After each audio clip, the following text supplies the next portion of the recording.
Salut tout le monde, bienvenue sur la chaîne YouTube du professeur LJ. Je suis le professeur JE, collègue du professeur LJ. Sur cette chaîne, tout comme mon collègue le professeur LJ, je vais parler de l'Afrique et également de son glorieux passé à travers plusieurs livres et thèmes intéressants. Le thème du jour sera le suivant, ces femmes remarquables et influente. Et le troisième épisode sera un épisode spécial et unique sur le personnage de la reine Zinga. Née en 1583 sous le nom de Ngola Bandi Zinga Bandi Kia Ngola, on la surnommait la reine dont la flèche trouve toujours sa marque. Elle était une habile tacticienne au tempérament de fer et au charisme incontestable, et elle était également une grande figure de l'histoire de l'Angola. Initiée dès sa plus tendre enfance par son père, qu'elle suivait comme une ombre, elle avait appris à réagir en homme d'État. Pour cette raison, bien que sa position n'ait aucun caractère officiel, elle n'a cessé de faire des appréciations sur la manière de diriger le pays et les stratégies à suivre en cas d'hostilité, ce qui avait le don de rendre furieux son frère. Blessé par ce qu'il considère comme un défi à son autorité et une provocation humiliante, il ne lui épargne aucune cruauté et l'emprisonne plus d'une fois pour les motifs les plus insignifiants. Les Portugais débarquent en Angola en 1486 où ils souhaitent étendre leur pouvoir économique et religieux. L'annexion du Ndongo par les Portugais sépare le Matamba de sa côte maritime. Cela permetta aux Portugais d'asseoir la prospérité de la ville côtière de Luanda sur l'exportation d'or et de diamants, mais aussi à grande échelle d'esclaves vers les plantations américaines. Luanda, la ville, était devenue l'un des endroits les plus animés de la côte sud-africaine en raison d'une énorme croissance démographique.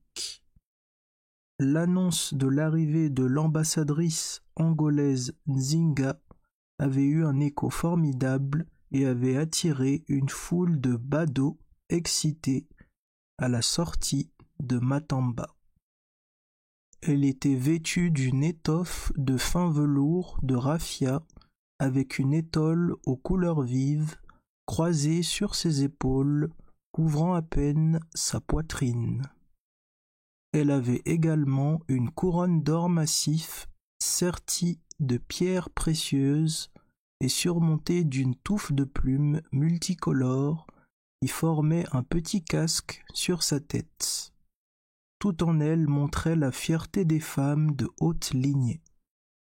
Luanda avait la réputation d'être l'un des ports de trafic les plus féroces d'Afrique.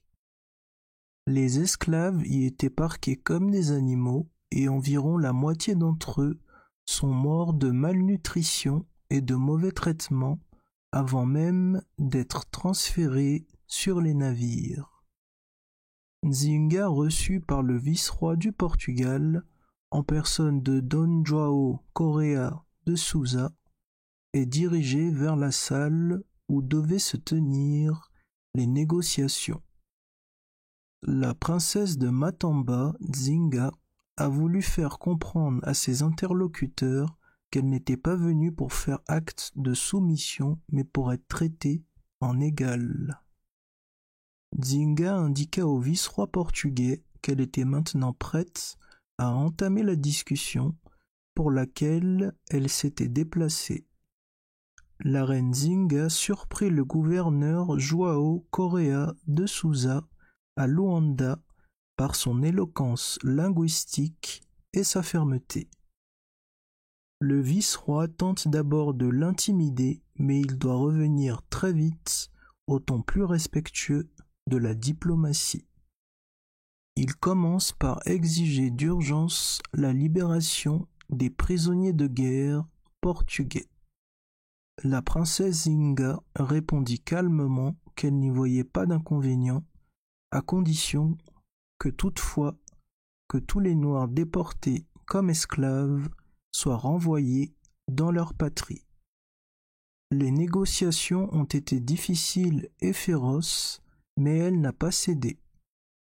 Elle parvient à négocier la reconnaissance de la souveraineté des royaumes de Ndongo et de Matamba, dont elle est l'ambassadrice, en échange d'une route commerciale exclusive aux marchands portugais.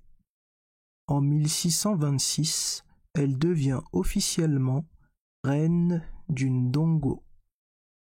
Sa première décision en tant que reine a été d'envoyer un émissaire à Luanda pour rassurer les dirigeants portugais sur ses intentions pacifiques.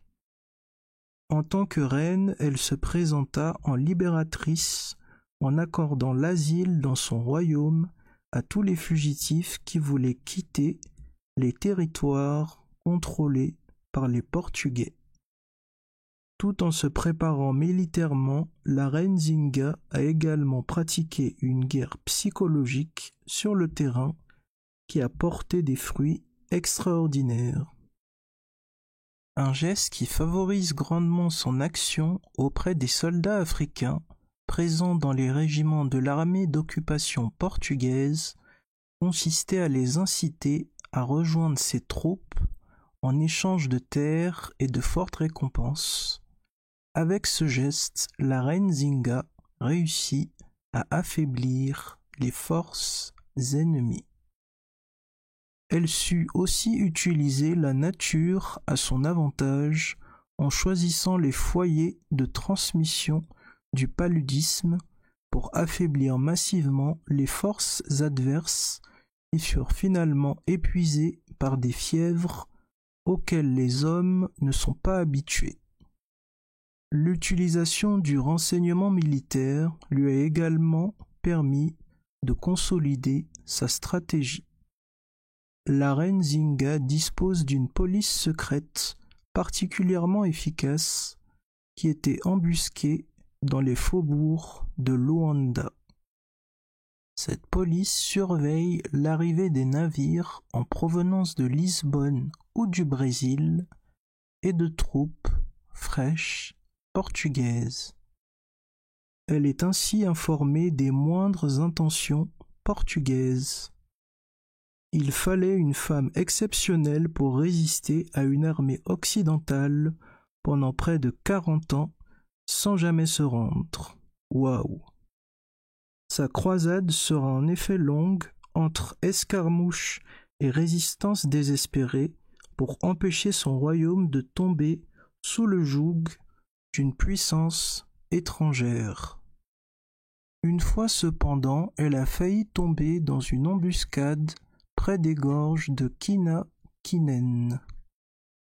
Sentant sa retraite bloquée, elle préfère se jeter dans un précipice pour éviter de tomber entre les mains de ses assaillants.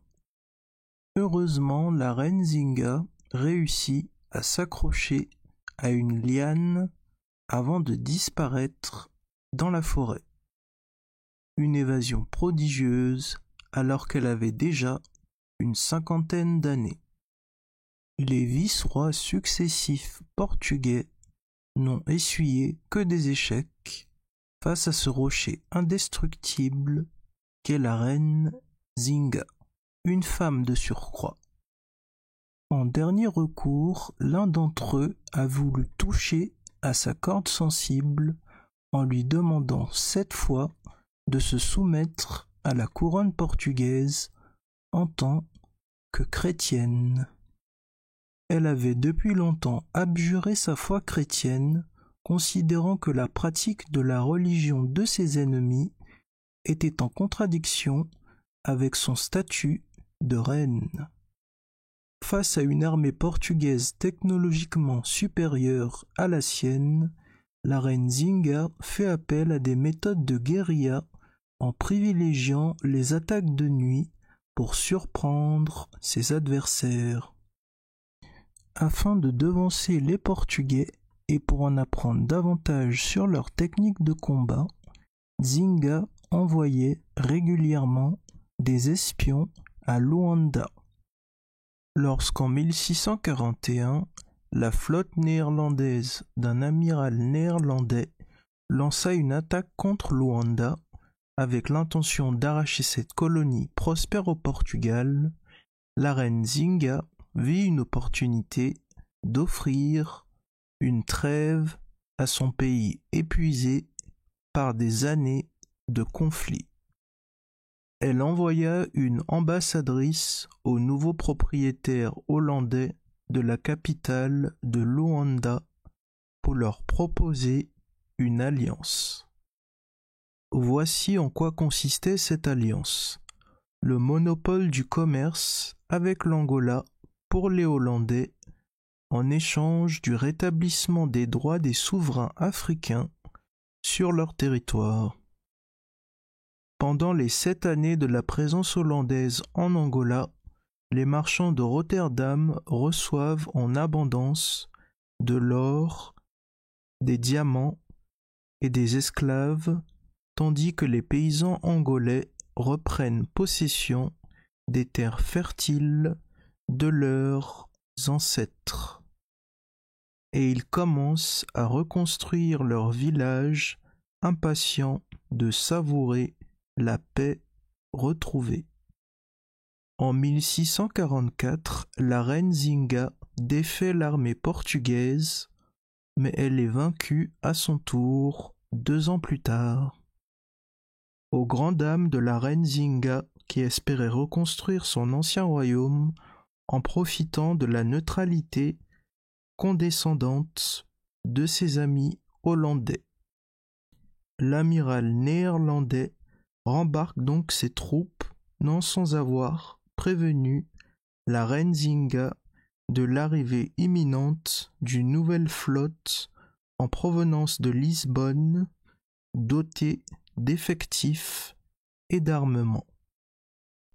Craignant des représailles, la reine Zinga organise immédiatement l'exode vers Matamba de tous les paysans du Dongo qu'elle a aidés à se réinstaller et qui, le cœur brisé, ont dû brûler leur village et leurs récoltes pour ne laisser à l'ennemi qu'une terre morte. Puis vinrent les périodes de calme. À 73 ans, la reine Zinga continue de mener ses troupes à travers la montagne, la forêt et la savane pour s'assurer que rien de son royaume ne s'écroule. Le nouveau gouverneur portugais Salvador Correa, sans doute plus clairvoyant que ses prédécesseurs, avait compris qu'une guerre sans fin ne serait profitable à aucun des 2 camps. Il est déterminé à respecter les termes du nouveau traité qu'il entend proposer à la courageuse reine de Matamba, sans chercher à la déposséder de son territoire par quelque ruse que ce soit. Après quelques avancées diplomatiques prudentes, le traité est presque remis en question lorsque la reine rejette radicalement l'idée du paiement d'un tribut annuel de son pays à la couronne portugaise. Se rendant compte au bout de quelques mois qu'il ne ferait pas de compromis, les Portugais ont finalement renoncé à cette revendication. Le traité est ratifié le 24 novembre 1657 à Lisbonne par le jeune roi Alphonse VI. Il sera respecté pendant 2 siècles. La paix règne enfin dans le royaume de Matamba. La reine Zinga avait réussi à préserver le peu qu'il restait de son royaume perdu d'Angola sa patrie réduite avec des troupes animées par le désir de défendre leur liberté avec élan. La reine Zinga a également proclamé l'interdiction des sacrifices humains traditionnellement organisés lors des funérailles dans l'ensemble de son royaume.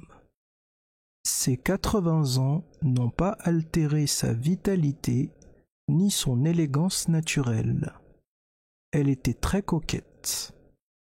Son goût pour les belles robes, les bijoux somptueux et les pièces de brocart importées d'Europe est attesté par plusieurs documents portugais de l'époque. La reine Zinga exigeait également que ses compatriotes féminines soient formées au maniement des armes, au tir à l'arc et au lancer de javelot afin d'être utiles à la défense de la ville de Matamba en temps de guerre. Et voilà qu'en ce mois de décembre 1663, la capitale de Matamba est envahie par une tristesse inhabituelle. La reine Zinga, âgée de 82 ans, souffra d'un mal de gorge et ni les préparations de ses guérisseurs, ni le cataplasme de porcelaine que le missionnaire blanc a placé sur sa poitrine n'ont pu soulager sa douleur. Le mardi 17 décembre 1663, après avoir reçu les derniers sacrements, elle convoque ses ministres.